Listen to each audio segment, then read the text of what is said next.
শিক্ষা, সাহিত্য, সংস্কৃতি ও ঐতিহ্যের বৃহত্তর ময়মনসিংহ বিস্তীর্ণ জনপদ। আর আজকে আমাদের গন্তব্য ময়মনসিংহ। আজকে বন্ধুদের নিয়ে যাচ্ছি ময়মনসিংহ। আর ময়মনসিংহ যাওয়ার জন্য আমরা খুব সকাল সকাল বের হয়ে পড়ি। আমাদের গাড়ি দাঁড়িয়েছিল যমুনা ফিউচার পার্কের ঠিক অপোজিটে। আজকে আমার অনেক ভালো লাগার একটা দিন, কারণ ফাইনালি আমরা সব ফ্রেন্ডরা মিলে ঘুরতে যাচ্ছি একসাথে। সো চলুন সবাই মিলে ময়মনসিংহের পথে। আশা করছি আজকের দিনটা খুব ভালো কাটবে আমাদের।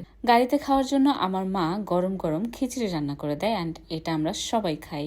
গাড়ি খুব ভালোভাবে চলছিল, কোনো জ্যাম ছিল না। গাজীপুর থেকে আমাদের আরো একটা ফ্রেন্ড লিমন উঠে, আর ও এসে বাকি খিচুড়িটা শেষ করে। সবাই একসাথে অনেক আড্ডা দেওয়া হয়, খাওয়া হয়, জমিয়ে আড্ডা দিতে দিতে যাচ্ছিলাম আর ভরপুর গান শুনছিলাম। যেতে যেতে হাইওয়েতে একটা ছোট্ট ব্রেক নেই, আর এখানে জমে ওঠে চায়ের আড্ডা।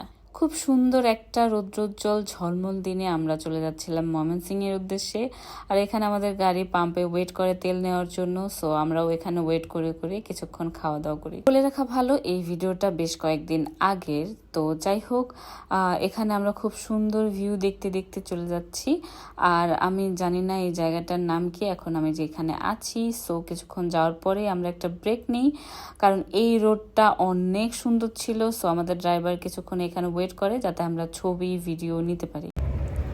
হ্যালো, আমরা এখন হাইওয়ে ব্রেকে আছি। আমাদের সাথে আছে এনিয়াপু, লিমন, আদনান, আর পিছনে আছে হচ্ছে তনয়, এই পাশে হচ্ছে সাইফুল। সবুজের মাঝে লাল ফুল কৃষ্ণচূড়া, আর এই কৃষ্ণচূড়া দেখতে কার না ভালো লাগে। তাই তো কৃষ্ণচূড়ার সৌন্দর্য উপভোগ করে আবার যাচ্ছি ময়মনসিংহের উদ্দেশ্যে। এই তো ময়মনসিংহের সেই বিখ্যাত কলেজ এবং বিশ্ববিদ্যালয় আনন্দমোহন। কি সুন্দর স্থাপনা, দেখেই যেন চোখ জুড়িয়ে যাচ্ছে। আনন্দমোহন বিশ্ববিদ্যালয়টা দেখতে বাইরে থেকে তো ভালোই লাগছে, জানি না ভিতরে যেতে পারবো কিনা। তো এখানে অ্যাকচুয়ালি এসেছি আমরা আরো একটা ফ্রেন্ডের বাসায়। ওই যে দেখা যাচ্ছে সে আসতেছে আমাদেরকে রিসিভ করার জন্য। আমরা অ্যাকচুয়ালি প্রথমে ওর বাসাতেই যাব। ওই আমাদেরকে ইনভাইট করেছে ময়মনসিংহ ঘুরে দেখানোর জন্য।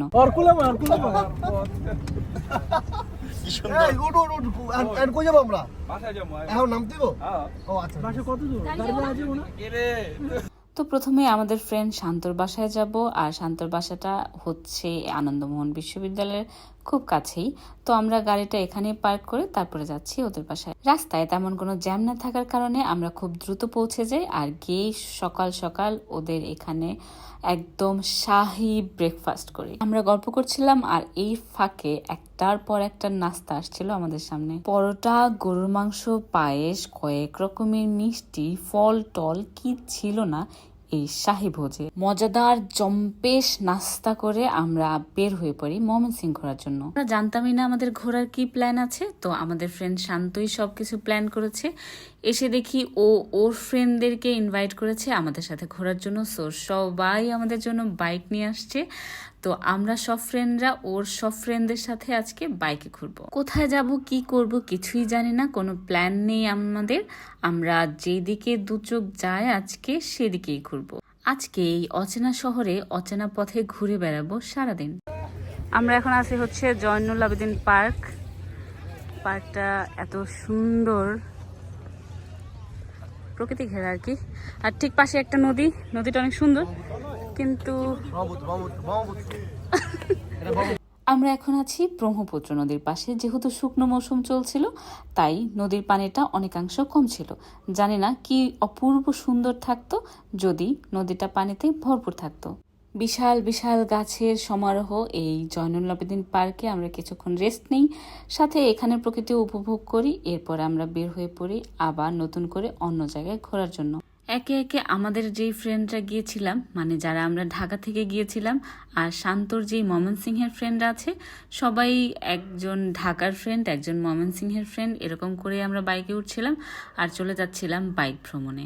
জয়নুল আবেদিন পার্ক ঘোরার মাধ্যমে আমাদের ময়মনসিংহ ঘোরাটা শুরু হয়। আর আজকে আমরা সারা দিন ঘুরবো ময়মনসিংহের বিশেষ বিশেষ জায়গাতে, দেখতেই থাকুন। যেহেতু আজকে আমরা সারাদিন ঘুরবো, তাই শুরুতেই বাইকে তেল নেওয়ার জন্য চলে এসেছি পাম্পে। আমরা এখন যাচ্ছি ময়মনসিংহের মুক্তাগাছা ঘোরার জন্য। যাওয়ার পথেই দেখি বিশাল লম্বা এক লাইন, সবাই মিলে কোথায় যাচ্ছে কিছুই জানি না। তো দেখতে দেখতে ওই জায়গাটা পার হয়ে আসি, অ্যান্ড আমরা এই সুন্দর রোড দিয়ে যাচ্ছি।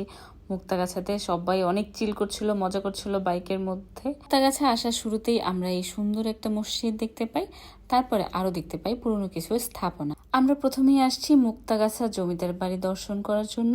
তো এটার এক অংশ এখন শহীদ স্মৃতি সরকারি কলেজ। আমরা যখন যাই তখন ঠিক লাঞ্চ ব্রেক চলছিল, তাই আমরা এই সময়টা চাচ্ছিলাম পাশে কোথাও একটা আড্ডা দেই, কারণ এখানে এসে চলে যাব এটা তো হতেই পারে না।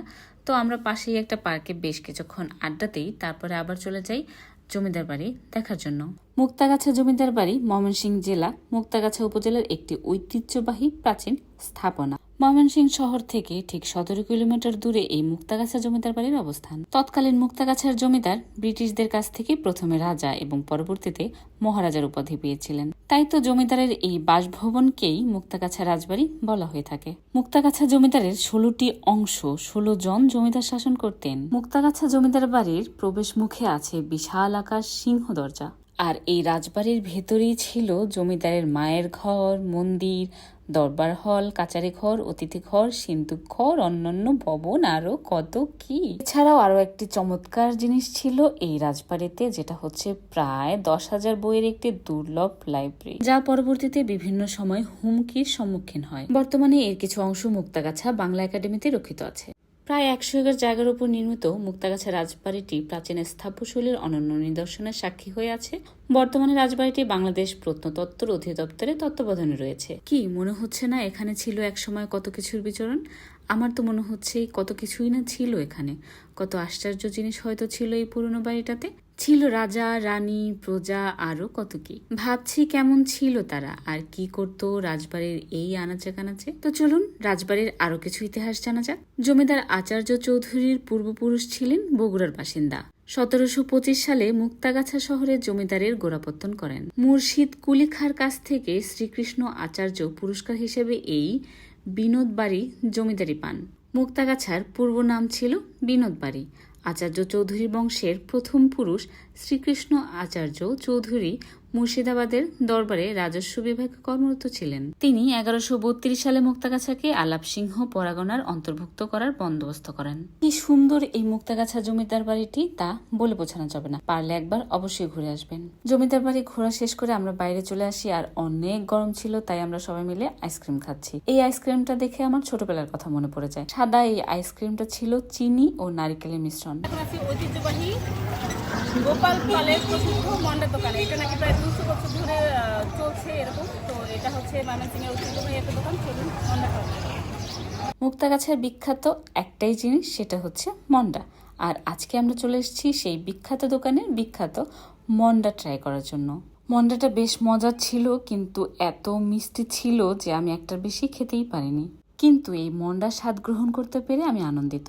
এখন আমরা যাচ্ছি বাংলাদেশ কৃষি বিশ্ববিদ্যালয় দেখার জন্য। ময়মনসিংহ জেলা শহর থেকে মাত্র 4 কিলোমিটার দূরে পুরাতন ব্রহ্মপুত্র নদের পাড়ে 1200 একর জায়গা নিয়ে বাংলাদেশ কৃষি বিশ্ববিদ্যালয় প্রতিষ্ঠা করা হয়েছে। 1961 সালে কার্যক্রম শুরু হওয়া বাংলাদেশ কৃষি বিশ্ববিদ্যালয় রয়েছে প্রশাসনিক ভবন, গ্রন্থাগার, স্টেডিয়াম, জিমনেশিয়াম, স্বাস্থ্য কেন্দ্র সহ 13টি আবাসিক হল।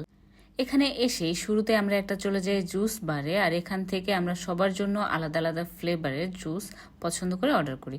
আর আমি নেই হচ্ছে এই কাঁচা ম্যাঙ্গো জুসটা। রেল লাইনের পাশে বসে জুস খাচ্ছিলাম আর সবাই মিলে জমিয়ে আড্ডা দিচ্ছিলাম।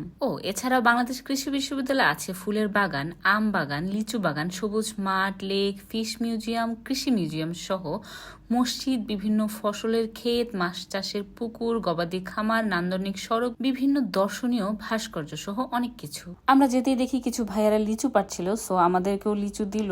লিচুগুলোর সাইজ যদিও ছোট আর খেতে একটু টক, তারপরেও আমরা একদম গাছ থেকে পাড়া ফ্রেশ লিচু খেয়ে খুবই আনন্দিত। এই কৃষি বিশ্ববিদ্যালয়টা এত বড় আর এত সুন্দর মনোরম পরিবেশ, যা বলে বোঝানো যাবে না। এখানে ঘোরাঘুরি শেষ করে আমরা চলে যাচ্ছি ময়মনসিংহ শহরে। এখন আমরা যাচ্ছি ময়মনসিংহ শহরে অবস্থিত শশী লজে। এটি ছিল শশীকান্ত আচার্যের বাড়ি, যা ময়মনসিংহ রাজবাড়ি নামেও পরিচিত। তবে 1952 সাল থেকে শশী লজ ব্যবহৃত হচ্ছে মহিলা শিক্ষক প্রশিক্ষণ কেন্দ্র হিসাবে। 2015 সালে 4 এপ্রিল জাদুঘর স্থাপনের জন্য বাংলাদেশ সরকারের প্রত্নতাত্ত্বিক অধিদপ্তর শশী লজটি অধিগ্রহণ গ্রহণ করে। ওই শৈশল লজ ঘুরতে হলে আপনাকে ঠিক 5টার আগে যেতে হবে, কারণ আমরা 5টার পরে গিয়েছিলাম, তাই শৈশল লজটা তেমন ঘুরে দেখতে পারিনি। আজকে আমাদের শেষ দর্শন ময়মনসিংহের অক্সফোর্ড খ্যাত আনন্দমোহন কলেজ। শতবর্ষের ঐতিহ্য লালিত আনন্দমোহন কলেজ বাংলাদেশের শ্রেষ্ঠ কলেজগুলোর মধ্যে অন্যতম। আনন্দমোহন কলেজ 1908 সালে প্রতিষ্ঠিত হলেও এর কার্যক্রম শুরু হয় 1909 সালে।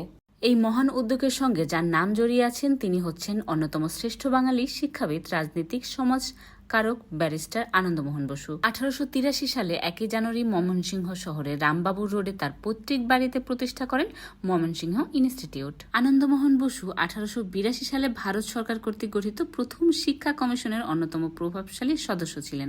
বর্তমানে আনন্দমোহন কলেজে 22টি বিষয়ে স্নাতক ও স্নাতকোত্তর শ্রেণীতে শিক্ষার্থী ভর্তি করা হয়। এখানে বর্তমানে প্রায় 37,000-এরও বেশি শিক্ষার্থী পড়াশোনা করছেন। শিক্ষক রয়েছে 207 জনের মতো। আনন্দমোহন কলেজটা পুরা ঘুরে আমরা এখন চলে যাচ্ছি খাওয়া দাওয়া করার জন্য, কারণ আজকে আমরা স্পেশাল কাচ্চি খেতে যাচ্ছি। আর আজকে আমরা যাচ্ছি ময়মনসিংহের কাচ্চি মশাইতে কাচ্চি খাওয়ার জন্য। কাচ্চি মশাইতে ঢুকতেই কাচ্চির স্মেলে পুরো ক্ষুধা লেগে গেছে, আর আমি গিয়ে দেখি সবাই আমার জন্য ওয়েট করছে। আর আজকের এই কাচ্চি মানে আমাদের সবাইকে কাচ্চি ট্রিট দিচ্ছে আমাদের ফ্রেন্ড শান্ত। কাচ্চি অর্ডারে কিছুক্ষণের মধ্যে আস্তে আস্তে সবার প্লেটে কাচ্চি চলে আসে। সব বাদ দিয়ে এখন আমরা খাওয়া দাওয়ায় মনোযোগ দিচ্ছি, আর সবাই অনেক অনেক অনেক মজা করে কাচ্চি খাচ্ছে। দেখতে দেখতে আমাদের ময়মনসিংহ ট্যুর শেষ, আর খাওয়া দাওয়া শেষে আমরা সবাই মিলে গ্রুপ ছবি তুলছিলাম এই সুন্দর মোমেন্টটা ক্যাপচার করার জন্য।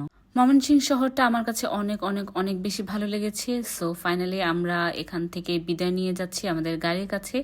সবাইকে ছেড়ে আসতে খারাপই লাগছিল। আর যেহেতু আমরা সন্ধ্যার পরে রওনা দিই, যাওয়ার পথে মানে ঢাকা যাওয়ার পথে আমাদের রাস্তায় এত জ্যাম ছিল যা বলে বোঝানো যাবে না। ফ্রেন্ডদের সাথে ময়মনসিংহ ট্যুরটা আমার লাইফের একটা বেস্ট ট্যুর ছিল। ধন্যবাদ সবাইকে আমাদের এই ভিডিওটা এই পর্যন্ত দেখার জন্য। ফাইনালি ঢাকা পৌঁছে যায়, আর ঢাকা পৌঁছাতে অনেক রাত হয়ে গিয়েছিল। আজকের ট্যুরটা অনেক জোশ ছিল। কার কেমন লাগছে এই ভিডিওটা জানাতে ভুলবেন না। আর ওই যে আমার ছোট ভাই আমাকে রিসিভ করতে চলে আসছে।